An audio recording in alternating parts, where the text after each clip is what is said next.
Hi hi. So ஆக்சுவலா இன்னைக்கு ஒரு கவிதையோட ஸ்டார்ட் பண்ணலாம் அப்படின்னு நினைக்கிறோம். GKS army. ஏன்னா ஜிகேஎஸ் ஆர்மியில சேர்ந்த ஒருத்தவங்க வந்து செம்மையா வந்து ஒரு கவிதை எழுதி எங்களோட கமெண்ட் செக்ஷன்ல போட்டிருந்தாங்க. கொஞ்சம் நாங்க ஆல்ட்ரேஷன் பண்ணி அது எதுகை மோனையோட வர்ற மாதிரி நாங்க கொஞ்சம் படிச்சு சொல்றோம்.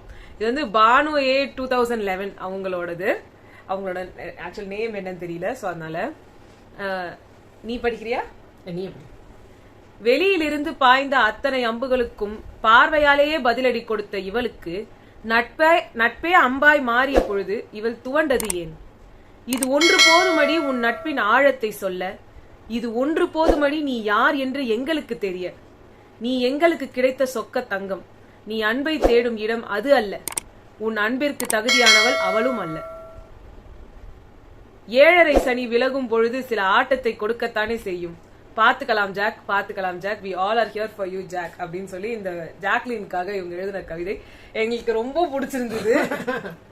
இல்ல அவங்க அதை அவ்வளவு அழகா ரசிச்சு அது ஒரு கவிதை நடையில பிரசன்ட் பண்ணணும் அப்படின்னு சொல்லி பிரசன்ட் பண்ணிருக்காங்க. ரொம்ப நல்லா இருந்துச்சு. இது மாதிரி நீங்க சௌந்தர்யாக்காகவோ இல்ல முத்துக்குமரனுக்காகவோ உங்களோட கவிதைகளை சொன்னா நாங்க இங்க படிப்போம். ஏன்னா எங்களுக்கு இந்த மாதிரி கொஞ்சம் தமிழ்ல பிடிக்கும். நீங்க யாரா இருந்தாலும் உங்களுக்கு பிடிச்சது யாரா இருந்தாலும் சரி, தீபக்கா இருந்தாலும் சரி, விஷாலா இருந்தாலும் சரி, யாரா இருந்தாலும் சரி, உங்களோட டேலண்ட்ஸ நீங்க இங்க காமிக்கலாம். அதுக்கான ஒரு ஷவுட் அவுட்டா இந்த வீடியோல உங்களுக்கு ஸ்டார்டிங்லே நாங்க வந்து இத சொல்லுவோம். சோ இன்னைக்கு காலையிலேயே நீங்க வந்து நாங்க அதுக்கு முன்னாடி ஒரு மத்தியானமா ஒரு வீடியோ போட்டிருந்தோம். சோ அதுல வந்து நிறைய விஷயம் வந்து நாங்க இந்த ப்ரோமோல வந்த கண்டென்ட் எல்லாமே நாங்க அங்கேயே வந்து சார்ட் அவுட் பண்ணிட்டோம். அதுக்கு அப்புறம் உள்ளதை மட்டும் இப்ப பேசுவோம். கொஞ்சம் அதோட ஒரு அப்படியே தொட்டுட்டு மட்டும் வரலாம். சோ சௌந்தர்யா வந்து காலையில இருந்தே வந்து பாத்தீங்கன்னா எல்லாரும் ஒவ்வொருத்தரும் வந்து பேசும்போது வர்ஷினி வந்து இங்க என்ன ஆட்டம் ஆடுறாங்கன்னு சத்தியமா புரியல. யாருக்கோ சப்போர்ட் பண்றேன்னு வந்து யாருக்கோ சப்போர்ட் பண்ற மாதிரி வந்து எல்லாரையும் போட்டு கீழே அமைச்சிட்டு கட்சியில உட்காந்து அவங்க அழுகுறாங்க. ஏன் அழுதாங்கன்றது அவங்களுக்கே வெளிச்சம். கேட்டா நான் செகண்ட் சான்ஸ் வந்து எனக்கு ஆட வேணும்ல, ஆடணும்னு தானே வந்தேன், எனக்கு செகண்ட் சான்ஸ்ல இதையே சொல்லிட்டு இருக்காங்க பைத்தியம் மாதிரி. எனக்கு ஒன்னும் புரியல. தப்பு தப்பா ஒண்ணு புரிஞ்சுக்கிட்டு அந்த தப்பு தப்பா புரிஞ்சுக்கிட்டதே இங்க எடுத்துன்னு வந்து மறுபடியும் தப்பு தப்பா சொல்லி இங்க ஒரு பெரிய பிரளயத்தை உண்டு பண்ணிட்டு அத வந்து ஒருத்தர் கேக்குறாரு, தப்பு தப்பா சொல்லிட்டியேம்மா, கொஞ்சம் உணர்ந்து சொல்லிருக்கலாம் இல்லையா, இப்படிதான் ஏடா கூடமா பேசுவீங்களா? ஏன்னா அங்க முதல்ல நீங்களா வெளில இருந்து வந்திருக்கீங்க, புரியுதுங்களா? உள்ள இருக்கவங்களுக்கு 1008 டிப்ரெஷன் இருக்கு, 1008 பிரச்சனைகள் இருக்கு உள்ளவே ஆல்ரெடி. நீங்க அதை தேவையில்லாம உங்களுக்கு நீங்க விளையாடணும் ஒரு கேம்ன்றதுக்காக கோத்தி போடுவீங்களா? நீங்க ஆக்சுவலா சௌந்தர்யா கிட்ட இவங்க வந்து கேட்டிருந்தாங்க. அர்ணவ் தான் ஸ்டார்ட் பண்ணாரு. அவங்க ஒரு ஸ்ட்ராங் பிளேயர்னு நினைக்கிறீங்களான்ற மாதிரி ஆரம்பிச்சாங்க. அப்ப அவங்க சொன்னாங்க அவங்க ஸ்ட்ராங் தான், ஆனா அவங்க இமோஷன்ஸை வச்சு மத்தவங்களை டவுன் பண்ணி ஒரு கேம் ஆடுவாங்க யாருன்னு அப்படின்னு அவங்கன்றது சௌந்தர்யா சொன்னாங்க. இத அப்ப வந்து ஆமா ஜாக் வந்து அழுக. இப்ப வர்ஷினி என்ன சொல்றாங்கன்னா, சரி அப்ப அவங்க இமோஷன்ஸ் வச்சு விளையாடுறாங்க, நீங்க இமோஷனலா ஆகுறேன்னு சொல்லி ஒரு கேம் விளையாடுறீங்களா Soundarya? Sympathy card, victim card play பண்ணி ஆடுறீங்களே, சிம்பத்திக்காக ஓட்ஸ்க்காக சிம்பத்தி தேடுற மாதிரி ஆடுறீங்களா? அது ரொம்ப நியாயமா இருக்கா அப்படின்னு கேக்குறாங்க. அவங்க கேட்டது கரெக்ட் தான். அது எதுவா இருந்தாலும் அவங்களோட கேம், அதெல்லாம் தான் அவங்க கேம்னு சொல்ல முடியும். ஏன்னா இங்க இருக்கவங்களோட இமோஷன்ஸோட விளையாடணும்ன்றது ஓகே. அப்ப அவங்க வந்து சொல்றாங்க அழுக வந்தாலே சிம்பத்தி கிரியேட் பண்றேன்னு அர்த்தமானு. அவ ஸ்டார்டிங்ல வந்து ஜாக்லின் வந்து அழுக சொன்னாங்க, கண்டென்ட்டுக்காக அழுகுற அப்படின்னாங்க. அப்புறமா வந்து முகத்துல இருந்து வர்ற கண்ணீர் தான் வந்து உண்மையான கண்ணீர். அங்க இருக்க என்ன தெரியுமா, இப்பயுமே சொல்றோம், இந்த சௌந்தர்யா வந்து ஜாக்லின் சௌந்தர்யாவும் கூட இருந்து அந்த ஒரு ஃப்ரெண்ட்ஷிப் பாண்ட் இருந்தது பாருங்க. சீரியஸா நிறைய இடத்துல நிறைய விதமான டாக்ஸிக் ஃப்ரெண்ட்ஷிப்ஸ் இருந்திருக்கு. நிறைய ரொம்ப ஒரு கியூட்டான ரிலேஷன்ஷிப்பா எனக்கு ஃபீல் ஆச்சு ஸ்டார்டிங்ல இருந்தே. அப்ப கூட ஏன் அவங்க திருப்பி இவங்க ரெண்டு பேரும் ஒன்னா இருந்துட கூடாதான்ற மாதிரி ஒரு ஃபீலிங் வர வைக்கிற அளவுக்கு தூண்டின ஒரு ஃப்ரெண்ட்ஷிப் எனக்கு இவங்க ரெண்டு பேரும் பர்சனலா. அது என்னன்னா மோஸ்ட்லி வந்துட்டு இந்த மாதிரி நிறைய இடத்துல ஃப்ரெண்ட்ஷிப்ன்றது கரெக்டா அமையாது. ஏதாவது ஒருத்தர்கிட்ட தப்பு இருக்கும். இங்க பாத்தீங்கன்னா ரெண்டு பேர்ட்டையும் தப்பு இருந்தது, இங்கேயும் தான் இவங்க கிட்டயும் தப்பு இருந்தது, அவங்க கிட்டயும் தப்பு இருந்தது. தப்புன்றதே ஒரு ஃப்ரெண்ட்ஷிப்ன்றது என்ன, எல்லா நிறை குறைகளையும் தாண்டி நம்ம வச்சுக்கிறது. அப்ப கூட அவர் விஜய் சேதுபதி சார் என்ன சொன்னாரு, உங்க ஃப்ரெண்ட்ஷிப்பே வேணான்னு அவர் சொல்லவே இல்லை. அவர் சொன்னது என்னன்னா, இந்த மாதிரி உங்க கேங்க கொண்டு வந்து இந்த ஆட்டத்துக்குள்ள நுழைச்சி மத்தவங்க ஆட்டத்துக்கு எடுக்காதீங்க அப்படின்னு கேட்டாரு. அது வேலிட் பாயிண்ட். இவங்க என்ன சொன்னாங்கன்றது தப்பா புரிஞ்சுக்கிட்டு அதை வச்சு ஒரு கேம் ஆட்டாங்க அவங்க, அவ்வளவுதான். அது ஒரு காரணமா காட்டி ஜாக்லினை குத்தம் சொல்றதுக்கு அவங்களுக்கு பல வழிகளை அவங்களா தேர்ந்தெடுத்துக்கிட்டாங்க. அது அவ்வளவுதான் சொல்ல முடியும். இமோஷனை காட்டுறா, ஃப்ரெண்ட்ஷிப் கேம்குள்ள கொண்டு வரா, என்னன்னு எனக்கு புரியவே இல்லை. அவங்க திருப்பி இதே சொல்லிட்டு இருக்காங்க. அப்படி பார்த்தா நீங்களும் அதே தானே பண்ணீங்கன்னு சொல்லிட்டு திருப்பி கேட்டா அவங்களுக்கு ஒத்துப்பாங்களா? இப்ப வந்து உங்களுக்கு அப்ப என்னதான் வீக்னஸ் அப்படின்னு கேட்டப்ப எனக்கு பேச்சு தான் வீக்னஸ் அப்படின்னாங்க. அது வந்து ஒத்துக்கவே முடியல. சட்டுன்னு பேசிடுறது வேணா உங்க வீக்னஸ் படுத்துற மாதிரி பேச தெரியும். அதான் என்ன சொல்றாங்கன்னா, எனக்கு ஒரு விஷயத்த மனசுல இருந்தா அது அழகா கோர்வையா பேச தெரியாது. இவங்களே தான் சொன்னாங்க. அது யாருக்குமே அவ்வளவு பயங்கரமா வராது. இல்ல ஒரு வாரம் முன்னாடி பவித்ரா டேம் தான் சொன்னாங்க, பட்டிமன்ற பேச்சாளரா இருந்தாதான் அந்த கேமுக்குள்ள வரணுமா, அவங்க தான் ஜெயிக்கணுமா, ஏன் மத்தவங்க எல்லாம் அதெல்லாம் வந்து சொல்லவே கூடாது. சரி, அப்ப முத்துக்கு என்ன இருக்கு அப்படி என்ன வீக்னஸ் நினைக்கிறீங்கன்னா, அவருக்கு ஏதோ ஒரு பயம் இருந்துகிட்டே இருக்கு. அது ஆனா சொல்லிட்டே இருக்காங்க. ஆனா அது அவங்க யூஸ் பண்ண மாட்டாங்களே. அது ஒரு எக்ஸ்போஸ் பண்ணி ஏதோ ஒரு கேம் அப்படி ஆடலாம்ல. வெறும் ஜாக்லின் ஃப்ரெண்ட்ஷிப் அதை மட்டுமே வச்சு ஆடுறதுக்கு பதிலா அவங்களுக்கு வந்து முத்து கிட்ட நெருங்கிறதுக்கு பயம். உண்மை அதுதான். இவங்க தான் முத்து கிட்ட. இப்ப அவங்க வந்து முத்து வந்து டைட்டில் வின்னர் ஆவறதுல பிரச்சனை இல்லன்னு சொல்லிட்டாங்க. நெக்ஸ்ட் வந்து செகண்ட் பிளேஸ்க்கு தான் இப்ப போட்டியே நடக்குது. ஜாக்லினோட டான்ஸ் சூப்பர் கியூட்டா இருந்துச்சு. நாங்க அப்பவே சொல்லிருந்தோம். அவங்களும் விஷாலும் ஒரு செம்ம காம்போ பேர் அந்த டான்ஸ்ல. அதே மாதிரி வந்து அதை விட வந்துட்டு அவங்களும் சிவகுமாரும் ஆடினாங்க பாருங்க, கிளாசிக்கா இருந்தது. உண்மையிலேயே அவர்கிட்ட பல குறைகள் இருக்கலாம், ஆனா அவரோட நிறைகள் நிறைய இருக்கு. அத நம்ம பார்க்க வேண்டியதா இருக்கு. He is a hero material and அவ்ளோ ஸ்பான்டேனிட்டியோட ஹீரோ நடிச்சிருக்காரு ஒரு படத்துல. அந்த படத்துல ஹீரோயினா நடிச்சு, சாரி அந்த படத்துல வந்து ஒரு சாங்க்கு வந்தவங்க தான் சுஜா வருணி. அப்பதான் இவங்க ரெண்டு பேரும் வந்து லவ் பண்ண ஆரம்பிச்சாங்க. ஆனா அவங்க வந்து ஒரு ஹீரோவா தான் நடிச்சாரு அவரு. ஆனா அந்த படத்துல அவர் என்ன நடிச்சாரு, எப்படி பண்ணாருன்னு தெரியல. இப்ப பாக்கிறதுக்கே ஆளு கிளாஸா இருக்காரு. ஆக்டிங்லாம் தண்ணிப்பட்ட பாடா இருக்கு. டான்ஸ் அதுல வந்து விஷால் அண்ட் இவங்க ரெண்டு பேரோட ஃபைட் சீன் ஒண்ணு இருந்தது. அதை போடவே இல்ல. சூப்பரா இருந்ததுங்க. சூப்பரா இருந்தது. பிபி அத வந்து ஒரு அப்ரிஷியேட் கூட பண்ணல. இவங்களா இனிஷியேட் நீங்க எடுத்ததுல கிரியேட்டிவிட்டி அவங்களா கிரியேட்டிவிட்டி பண்ணாலும் வார்த்தையை சொன்னா கூட ஒரு சின்ன விஷயத்தை அவர் வந்து ஒன்னு சொல்லுவாரு, Muthu you are correct, you are perfectly right, I love it அப்படிலாம் சொல்லுவாரு. ஒண்ணும் இல்ல, ரவீந்தர் டான்ஸ் ஆடினதுக்கு நீங்க வந்து குட் ஜாப் எல்லாம் சொன்னீங்க. இவங்க ரெண்டு பேரும் இவங்களா உருவாக்கி ஒரு ஃபைட் சீன் மாதிரி கிரியேட் பண்ணாங்க. தளபதி ஃபைட்ன்ற மாதிரி. அதுக்கு ஜஸ்டிஸ் பண்ணி அவங்க ஆட அந்த கேரக்டர்லயும் இருந்தாங்க.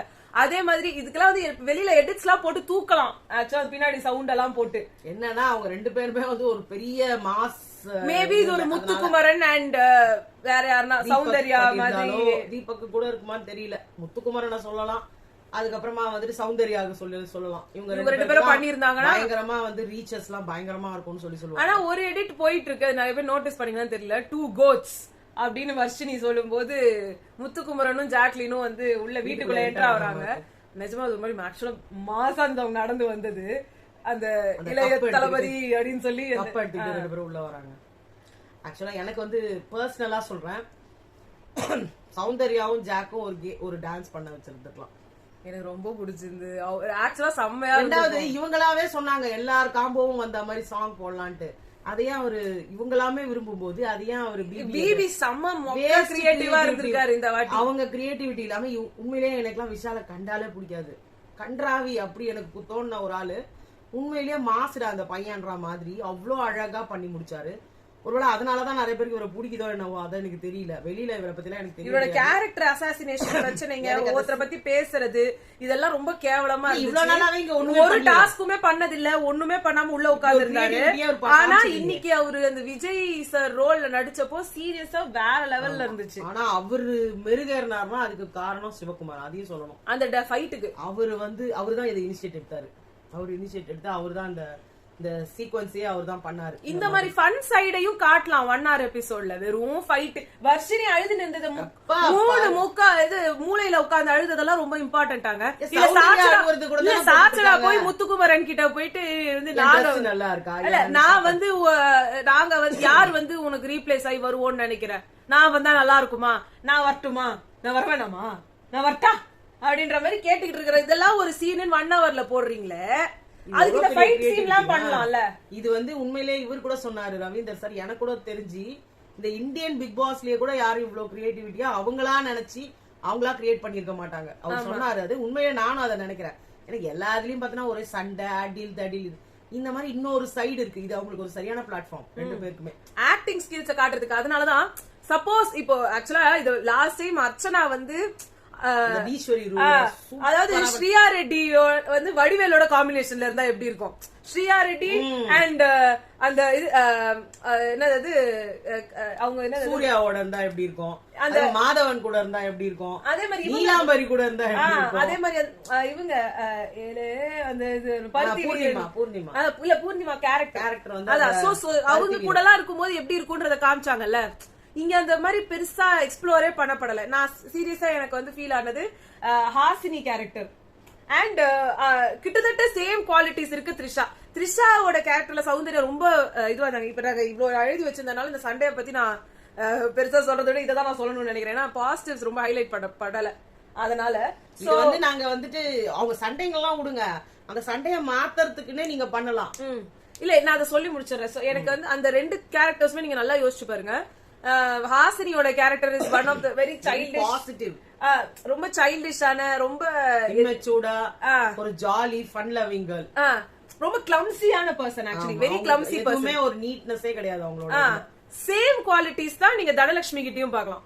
வெரி கிளம்சி அண்ட் ரொம்ப இதெல்லாம் கிடையாது, ரொம்ப சுட்டி. அண்ட் அந்த ஷாலாலா பாட்டுலாம் வரும்போது நான் வந்து அந்த மாதிரி ஒரு கேரக்டர். சோ இவங்க ரெண்டு பேரும் meet பண்றாங்கன்றப்போ it should be a very delightful watch.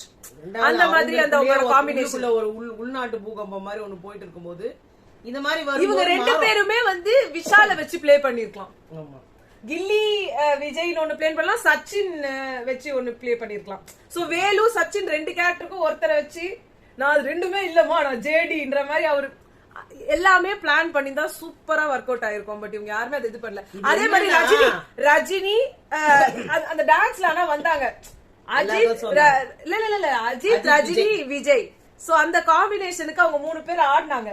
அதனால அது but as a combination it self அவங்க வந்து அதை ரொம்ப ட்ரை பண்ணிருக்கலாம். ஏன்னா சில சீன்ஸ்ல இப்ப பவானி கேரக்டருக்காக வச்சு இங்க சிவானின்னு இருக்காங்கன்ற மாதிரி வச்சு அவர் பண்ண மாதிரி எல்லாருமே ஒன்னு பண்ணிருக்கலாம். அது என்ன உண்மைனா இத வந்து முன்னாடியே அவங்க பண்ணிருக்கணும். இது வந்து ஒரு டுவர்ட்ஸ் எண்ட்ன்ற போது ஒருத்தருக்கு ஒருத்தர் பயங்கர மோதல் எரிச்சல். ஆனா பார்த்தா இவங்க ரெண்டு பேரை தவிர மத்தவங்க எல்லாருமே ஒத்துமையா இருக்காங்க. அதுதான் எனக்கு ஒண்ணு புரியல. சரி, அதுக்கப்புறம் வந்து என்ன அந்த இது வந்து என்ன ஆச்சுன்னா எல்லா காரணமும் வந்து வர்ஷினியால முதல்ல ஆரம்பிக்கப்பட்டுச்சு. வர்ஷினி வந்து அங்க அருண் வந்து கட் பண்ணி பிரெப் ஒர்க் தான் பண்ணிட்டு இருந்தாரு. ஆனா அவர் தான் குக் பண்றாருன்ற மாதிரி இவங்க வந்து பேசிட்டு இது டபுள் ஸ்டாண்டர்ட்ஸ், உங்களுக்கு கொடுக்காம அவங்கள அங்க பண்ண வைக்கிறாங்க, இது ரொம்ப தப்பு அப்படின்னு சொல்லி சௌந்தர்யாட்ட கொளுத்தி போடலான்னு வந்தாங்க. அவ சௌந்தர்யா வந்துட்டு அது இது கிச்சன் இன்சார்ஜ் அவங்க ஃப்ரெண்டு தானே, அதை அவங்க பாத்துப்பாங்க. நானா தான் யாருக்கும் பிடிக்காது அந்த மாதிரி ஏதோ பேசிட்டு இருந்தாங்க. அப்போ உடனே வந்து ஜாக்லின் கிட்ட பேசினப்போ அவர் வந்து இந்த மாதிரி காய்கறி தான் நறுக்கிட்டு இருந்தாரு அப்படின்னு ரவீந்திர சொல்ல இது ஒரு பெரிய பிரச்சனையாக்கி தீர்ப்பு சொல்லலான்னு பார்த்தா இந்த பொண்ணு வந்து தப்பான இன்ஃபர்மேஷன் கொடுத்து அது எல்லாத்தையும் இது புசுன்னு ஆக்கிடுச்சு. அவங்க வந்து உடனே தீபக் சார் சொன்னாரு ஒரு மாதிரி செல்லாத டிக்கெட் மாதிரி எடுத்து அவங்க வந்து ஒரு பயங்கரமா வந்து ஹிட் ஆயிடும்ன்ற மாதிரி வந்து வச்சாங்க. செல்லா டிக்கெட் ஆயிடுச்சு அப்படின்ற மாதிரி நீங்க ஒரு விஷயத்த தேவையான இடத்துல கரெக்டான இடத்துல சொன்னாதான் அது ஒர்க் அவுட். எப்பயுமே ஏதாவது ஒன்று சொன்னா அது வந்து பண்ணாது. பிரச்சனை பண்ணணும்னு நினைச்சா அது பிரச்சனை பண்ணணும் நீங்க வந்தீங்க, பட் அது ஆகலன்ற மீனிங்ல அவர் பேசினாரு. இது வர்ஷினிக்கு என்ன ஹிட்டாச்சு எனக்கு ஒண்ணும் புரியல. நீங்க பேசாத பேச்சாங்க சௌந்தர்யாவே. நான் சீரியஸாவே கேக்குறேனே, சௌந்தர்யாட்ட போய் நீ அவ்வளவு பெரிய பிஆர் வச்சிருக்க, நீ விக்டிம் கார்டு பிளே பண்ற, நீ அத பண்ற இத பண்ற, you are full acting, you are this you are that you are one mum you are எல்லாமே சொல்லியாச்சு. அப்ப அந்த பொண்ணு வந்து அழுதப்போ நீ இமோஷனலா வந்து விக்டிம் கார்டு பிளே பண்ற. நீங்க பண்ணது என்னது? இது தேவையில்லாது. உங்களை வச்சு யாரும் அங்க வந்து யாரும் நீங்க கண்டஸ்டன்ட் கூட கிடையாதுங்க. உங்களுக்கு நான் இப்பதானே ஒரு கேம் ஆட வந்திருக்கேன். என்னது எனக்கு ஒண்ணுமே புரியல. அது என்னது இது கேமு? கேவலமா இருக்குது. தேவையே இல்லாம தப்பு தப்பா ஒரு விஷயத்த பண்ணிட்டு அந்த தப்பான விஷயத்தையே அவங்க நியாயப்படுத்தினா அது எப்படி ஒத்துவாங்க யாருன்னா? ஆமா, அது யாருமே ஒத்துக்க மாட்டாங்க. அவனே அதுக்கு ஒண்ணு தேவையே இல்லாம வந்து ஆணவத்துல ஆடுறாரு. நானும் மனுஷி தானே, இது என் செகண்ட் சான்ஸ் தானே, உங்களுக்கு யாருக்குமே புரியவே மாட்டேங்குது அப்படின்லாம் சொல்லிட்டு அப்புறமா திருப்பி உங்க உள்ள இருந்து வெளில வந்துட்டு நீங்க சேஃப் கேம் ஆடுறீங்க, நான் அதை எக்ஸ்போஸ் பண்ணவா, எனக்கு இது ரெண்டாவது வாய்ப்பு தான், நீங்க ஆனா ஹார்ஷா தான் பேசுறீங்க, அது உங்களுக்கு தெரியுதா இல்லையான்னு எனக்கு தெரியல.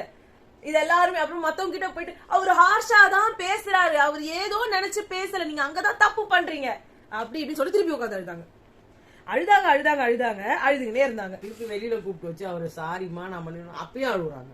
திருப்பி அங்க மூலையில அங்க போய் உட்காந்துட்டு முத்துக்குமரன் ஏங்க தப்பா எடுத்துக்காதீங்க, இதுக்காக நீங்க டவுன் ஆகாதீங்கன்னா அதுக்கும் அழுகுறாங்க. இங்க என்ன அழுகுறதுக்காக உள்ள வந்தாங்களா? ஒண்ணுமே புரியல. அதுக்கப்புறமா சௌந்தர்யாக்கும் இவங்களுக்கும் நடந்த சண்டே வந்து சௌந்தர்யா சொன்னதெல்லாம் வந்து நீ தான் ஃப்ரெண்டுக்காக பேசுவல, நீ ரயான் கிட்ட பேச வேண்டியதானே, நான் வந்து முட்டை ஊத்துறேன்னு சொல்லி அப்படின்னு வந்து சொல்றாங்க. யாரோ கமெண்ட் செக்ஷன்ல கூட போட்டிருந்தாங்க அவங்களுக்கு கை வலிக்க கால் வலிக்க நின்று அவங்க வந்து பாத்திரம் தேய்ச்சாங்க, இவங்க எல்லாம் முடியலன்னு சொன்னப்பயும் அவங்க வந்து செஞ்சாங்க, மஞ்சரிக்காக செஞ்சாங்க, இவங்களுக்காக செஞ்சாங்க, அவங்களுக்காக செஞ்சாங்க, ஒரு நாள் பூரா நின்னெல்லாம் பண்ணாங்கன்னு. அப்ப அதே மாதிரிதான் நீங்க எடுத்து சொல்லணும் அப்படின்னா வந்து ஜாக்லின் ஒரு வாரம் பூரா ஒரு நாள் முழுக்க வந்து கால் கடுக்க காலையில இருந்து நைட் வரைக்கும் நின்று இதுக்கு நடுவுல காஃபி டீ எல்லாத்துக்கும் வந்து செஞ்சு செஞ்சு கொடுத்துட்டே இருந்தாங்க அந்த ஸ்கூல் டாஸ்க்ல. ஏன்னா அவங்க டீச்சர்ஸ் தான் பண்ணணும், மத்த யாருக்கும் எனக்கு இது குக்கிங்கே தெரியாதுன்ட்டாங்க. மஞ்சரி இவங்களும் தான் இருந்தாங்க, பட் இதுல முக்காவாசி இவங்க தான் உட்காந்து பண்ற மாதிரி இருந்துச்சு. சோ இந்த வீட்ல நீங்க வந்து ஒரு நாள் அது வரைக்கும் சௌந்தர்யா நிறைய வேலை பண்ணலன்றது இருந்துச்சு. சோ அப்ப அவங்க பண்ணாங்கன்றது வந்து அந்த பொண்ணு பண்ணதுல வந்து very good, very nice, very super நீங்க பண்ணது. ஆனா அதனால வந்துட்டு அந்த பொண்ணு மட்டும்தான் வேலை பாக்குதுன்ற மாதிரி நீங்க காமிக்கிறதுல பிரயோஜனம் கிடையாது. இதே இந்த கிச்சன் டீம்ல யார் வேணா வந்து சமைக்கலாம் இருக்கு. இதுக்கு முன்னாடிதான் 6000 ரூபாய் 8000 ரூபாய் வந்து இருந்தும் ரேஷன் இல்ல சாப்பாடு இல்ல எந்த காயும் இல்ல அது இல்ல இது இல்லன்னு உட்காந்து கத்திக்கிட்டு இருந்தாங்க. ஆனா ஜாக்லின் இருந்தப்போ வெறும் 3000 ரூபாய் ரேஷன்ல வச்சு அவங்க மொத்த வாரத்தையும் ஓட்டினாங்க. அவங்க வந்து என்ன சொன்னாங்க, முட்டையை போட்டுறேன் இன்னைக்கு நீ போடுறேன்னு சொல்லுவேன், வேற ஒருத்தவங்க நாளைக்கு போடுறேன். அவங்க ஆக்சுவலா வந்து பிரச்சனைன்னு சொன்னதே வந்து நான் வந்து ஒன்னு விட்டுருவேன், நீ போட்டுருவ, அப்புறமா வேற யாரா வந்து நானும் பண்றேன்னு வந்து நிற்பாங்க, அப்புறமா ரேஷனே காலி ஆயிடும். இத சொன்னா நான் போடுறதுதான் உனக்கு பிரச்சனையா இருக்குன்ற மாதிரி அந்த ஃபுல் விஷயமே திருப்பி விட்டாங்க.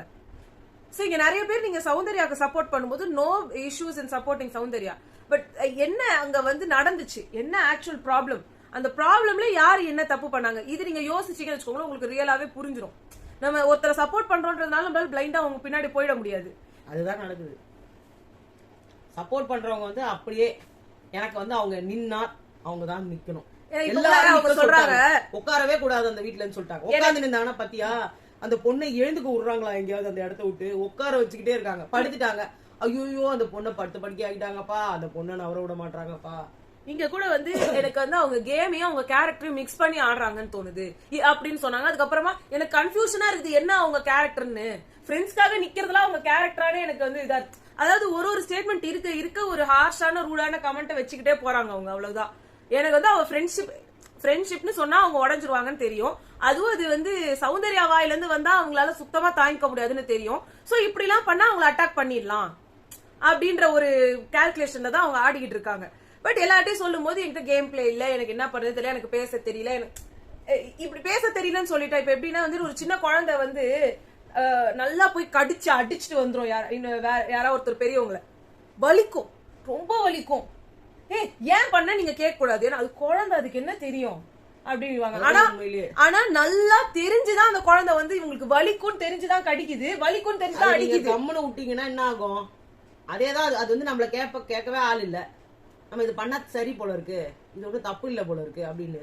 அது மாதிரிதான் சௌந்தர்யா யாரும் எந்த கேள்வியும் கேட்டக்கூடாது. சௌந்தர்யா கேள்வி கேட்டா அப்பா இப்ப ஒண்ணு நீங்க பண்றீங்க பாருங்க சுத்தமா நல்லா இல்ல, இத 100 வாட்டி சொல்லிருப்பாங்க, நீங்க சேஃபா பிளே பண்றீங்கன்றாங்க. அப்ப அவங்க பிளே ஏதோ அவங்களுக்கு எதுவுமே புரியாம இல்லங்க, அவங்களுக்கு புரியல. ஒண்ணு சொல்லிட்டீங்கன்னா அதுக்கு ஒரு எக்ஸாம்பிள் கொடுக்கணும், இந்த இடத்துல நீ இதை பண்ண அது பண்ண, இப்படி எல்லாம் கேட்டீங்கன்னா எனக்கு எல்லாம் சொல்லவே தெரியாது, இப்படியே சொல்லி அடிச்சு விட்டுருங்க, என்ன மூளையில உட்கார வச்சிருங்க. இப்படி அதாவது எப்பா பாரு தன்னை பத்தியே தான் தான் பாவம், இந்த வீட்டுல எல்லாம் ஃப்ராடுங்க, நான் மட்டும் தான் நல்லவ. இப்ப ஜாக்லினுக்கு என்ன இருக்குதுன்னா வேற யாரா எதிரி மாதிரி இருந்தாலும், இப்ப சாட்சினால பேசும்போது பாயிண்ட்டுக்கு பாயிண்ட் ரிவீட் கொடுத்த ஜாக்லினால சௌந்தர்யா பேசும்போது அவங்களால பேசவே முடியல.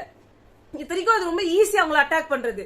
ஆனா நான் ஒரு வார்த்தை சொல்லி அந்த பொண்ணுக்கு ஹர்ட் ஆயிடுமோ, அது அவங்க அப்புறமா சொல்றாங்க, நான் பார்த்து பேசுறேன் அவகிட்ட சேஃப் பிளே, அதான் கரெக்ட் தான், சௌந்தர்யா கிட்ட சேஃப் பிளேவா தான் இருக்க முடியும். ஏன்னா அவங்க சொல்றாங்கல்ல, உன்கிட்ட ஒண்ணு சொல்ல முடியல மச்சான், சொல்லிட்டாலே நீ அழ ஆரம்பிச்சிருயோன்னு பயமா இருக்குன்னு இவங்க வாயால சொல்றாங்க. ஆனா ஜாக்லின் அத கூட சொல்றது கூட கிடையாது, நான் சொன்னா தப்பாதான் போகும். அவங்க இத சொல்லவே சொன்னாங்க, அவங்க கிட்ட இத சொல்லிட்டு அவங்க ஹர்ட் பண்ணிக்கிட்டே இருக்காங்க, பேசுறாங்க போல இருக்கு. அப்ப உட்கார்ந்து பேசும்போது கூட இததான் சொல்றாங்க.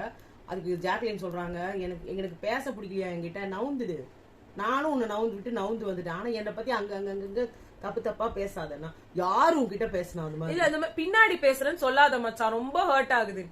ஒரு விஷயத்த நீ என்கிட்ட சொல்லாம வேற ஒருத்தட்ட சொன்னா அதுதான் பின்னாடி பேசுது, நான் அது வேணும்னே சொல்றது கிடையாது, அது ஒரு கான்வர்சேஷன்ல தானா வந்துருது அப்படின்றாங்க. வேணும்னே கூப்பிட்டு வச்சுதான் ரெஜிஸ்டர் பண்றீங்க ஒவ்வொன்னும். ஆனா அதுக்கு எதனா கேட்டாங்கன்னா நான் தெரியாம சொல்லிட்டேன், என் வாயில தெரியாம வந்துச்சு. நான் அப்படி நினைக்கவே இல்ல. இதுவும் ஒரு விதமான சேஃப் கேம் ஸ்ட்ராட்டஜி தான், சேஃப் கேம் தான். அவங்க முன்னாடி இப்படி பேசுறீங்க, மத்தவங்க கிட்ட பேசுறதுக்கு அவங்களுக்கு வாய் வருதா? தீபக் கிட்ட குரல வசதி பேசுறாங்களா? பண்ண மாட்டாங்க. முத்துக்குமரன் வசதி பேசுறாங்களா? பண்ண மாட்டாங்க. இவங்க ஈஸி டார்கெட் வந்து ஒன்னு மஞ்சரி, இன்னொன்னு ஜாக். இவங்க 2 பேரையும் அசால்ட்டா அடிச்சு விட்டு போயிடுவாங்க. ஏன்னா இவங்க 2 பேரும் திருப்பி கேட்க மாட்டாங்கன்ற ஒரு நம்பிக்கை அவங்களுக்கு. இன்னும் ஜாக்லின் ஏதாவது சொன்னாங்க, நான் போயா வந்து நீ என்கிட்ட ஃப்ரெண்ட் ஆகுன்னு கேட்டேன், எனக்கு அவ வந்து விடுற வேர்ட்ஸ் எல்லாம் ரொம்ப டர்ட்டியா இருக்கு, அது வந்து நல்லாவே போக மாட்டேங்குது. நான் அவகிட்ட ஒத்துக்கிட்டாரு. நான் வந்து 2 பேரும் பேசுங்க. எனக்கு சத்தியமா அவள்கிட்ட பேச வேணாண்டா. எனக்கு நான் ரொம்ப தள்ளிட்டேன். அவளுக்கு என் கூட ஃப்ரெண்டா இருக்க முடியாது, ஒதுங்கிட்டேன். என் கூட பேசவே பிடிக்கல, மூஞ்சிலே முழிக்காம போகணும். எங்கடா போய் உட்கார சொல்ற? என்ன சொல்ற? ரியா கிட்ட தான் சொல்லிருந்தாங்க, நான் யார்கிட்ட பேசினாலும் அவங்க ஓட்டெல்லாம் வாங்கிக்கிறேன்னு சொல்றாங்க. நான் என்ன பண்ணுன்றீங்க? நான் மூலையில போய் உட்காந்துக்கணுமா? தனியா உட்காந்து தனியா அழுது தனியா எல்லாமே நானே பண்ணிக்கணும். அப்படி பண்ணாலும் சௌந்தர்யா வந்து பண்ண அதே அழுதாங்கன்னா அதுதான் ஐயோ தங்கமே ஏன் அழுவுற, உனக்காக இந்த வெளியில இவ்வளவு லட்சக்கணக்கான மக்கள் நிக்கிறோமே அப்படின்றீங்க. அதே அவங்க வந்து அவங்களும் அப்படியேதான் சொல்றாங்க. ஐயோ ஒண்ணு பண்ணுவா பாரு, எல்லாத்துலயும் நாடகம், எல்லாத்துலயும் பொய். அதே உங்களை திருப்பி கேட்டிருந்தா அதே நாள்ல உங்க மூஞ்சி எங்க வச்சிருப்பீங்க? நீங்க அப்படி உடஞ்சு அழுவுறீங்க. உங்களை இன்னும் உடைக்கிறது ரொம்ப ஈஸி.